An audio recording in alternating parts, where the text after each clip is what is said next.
the point of science fiction writing is to facilitate exploration into these new frontiers, to explore topics that you wouldn't otherwise be able to explore in regular fiction. And so, as you can see from our list, these frontiers are both kind of physical and also metaphysical. Some are normal, some are fantastic. Once again, the point of science fiction is not to limit you, but to expand your horizons. So one of the biggest things that comes up in science fiction that people wonder about is world building. You know, science fiction authors have to sometimes, if they want to write extensive novels, have to create an entire world. And the bottom line of that is that, you know, I can't tell you how to build a world. The only limitations that are on your world are the ones that you create for yourself. What I can tell you is that it's important to make your world seem realistic, to make it seem like there are consequences, that there are rewards, that that people are living in a place that isn't just fantastic. You know? And one of the best ways to make a world more realistic, and what many authors believe is kind of important for generating a world that is sensible, that you can create a plot in, is to create your own limitations on parts of your world. So this is kind of an ambiguous. It's okay, we're not using that anymore. This seems kind of ambiguous, but okay. So limitations that you put on your world, limitations and rules, they create character motives. They create obstacles for characters to get past. They create forces for characters to go up against. They create novel situations. They create new psychologies. They create. You can make an entire civilization based around one rule, or extrapolated from one rule. And the breaking of a rule can start an intergalactic war. So I won't force you guys to go into brainstorming. I just have a list that Shannon would love to write down for me. Actually, you don't. Okay, so rules, limitations can be they can be physical.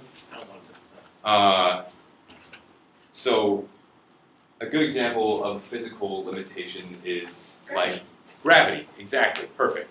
Or the speed of light. You know, our science currently dictates that the speed of light is as fast as you can go in the universe, and so that creates a lot of problems often in science fiction because, you know, other galaxies are thousands of light years away, and so you would have to have a 1,000-year trip if you're going anywhere near the speed of light. Other ones are biological, social, technological, or psychological. And a lot of these rules have become sort of hallmarks in science fiction writing. Let's see, I have a list of famous ones. So for social, psychological ones, there's CrimethInc from 1984. You know, it's laws built around your thoughts, limitations on your thoughts, which is kind of incredible and fantastic and something we can't even comprehend, which is why it was manifested in a science fiction novel, because obviously, you know, crime thought is unthinkable.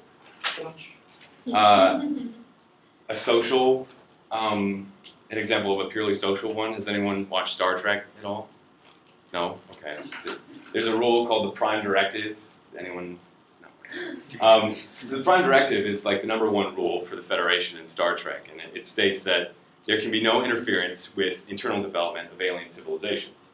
So, basically, the Federation's not allowed to interfere with alien species.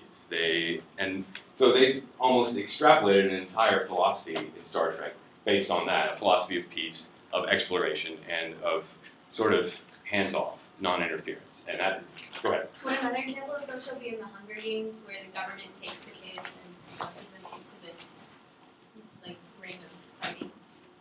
I have not read The Hunger Games. It's right there. You can read it now. Okay. Let's check. Oh, that's it. You're right. That's correct. Right on the board, Shannon. Or in The Giver. The Giver. That's another one. There's physical restrictions on color. Everything is in black and white. Mm-hmm. Nobody Not hears to mention sound a bunch either. of other And social stuff. restrictions on what your job could be. Yeah. Yeah, and on how long you can live. Only certain women can give birth. That's gotta suck. I mean, geez, everyone wants to give birth. Let's see, another one. So the speed of light. Okay, technological limitations. So counteract. This has to go with speed of light, but so in different science fiction sort of worlds, people create different ways of counteracting the speed of light, and one of them is wormholes, where you go into an alternate dimension and sort of skip through space so that you don't actually have to go faster than light in order to get somewhere. What's the difference between that and a black hole? It's the same thing. Oh. The faster than light travel with wormholes is kind of theoretical, but wormholes are thought to connect to black holes. So, and sometimes you can make your own black hole. I don't know. It's different in different books. But some stories, just decided that that's, balderdash. And so an entire civilization then gets limited to just the solar system because we don't have the technology to get outside of the solar system. And that creates problems with space, people expanding and then they have nowhere to go. Another one, a technological limitation. Did anyone see iRobot? iRobot, okay. Asimov's 3 rules of robotics. Anyone remember them? No, I don't either. But they're a pretty hallmark sort of icon in science fiction. The first one is like, it's like when they originally created robots, they decided to create 3 rules that all robots have to follow by, and it's in their programming. And the first one is that a robot cannot harm a human, and a robot, the second one is like, by inaction, a robot cannot let harm come to a human. And then the third one is like, I don't know, it's... Or like an AI, robots cannot love. There you go. Robots can't love. Robots don't have emotion. So that's another limitation. Robot can't injure a human being or through inaction allow injury to come to a human being. Must obey orders given to it unless they conflict with the first rule, and must protect its own existence unless it conflicts with the first 2. So Asimov often writes a lot of stories where robots and humans kind of come into conflict with these rules. I think in iRobot, the big AI that was in control of all the robots ends up turning on the humans in order to protect them from themselves. Da, da, da. So the point is that these limitations kind of create conflicts and create plot elements that you can use in your stories to do things that you wouldn't be able to do in regular fiction. So we're going to brainstorm some rules. Yay! So the way this is going to work, this is going to be an individual sort of exercise. You can pick a topic, any topic, from this original one, or a new topic if you thought of one in the meantime because you were so excited about science fiction.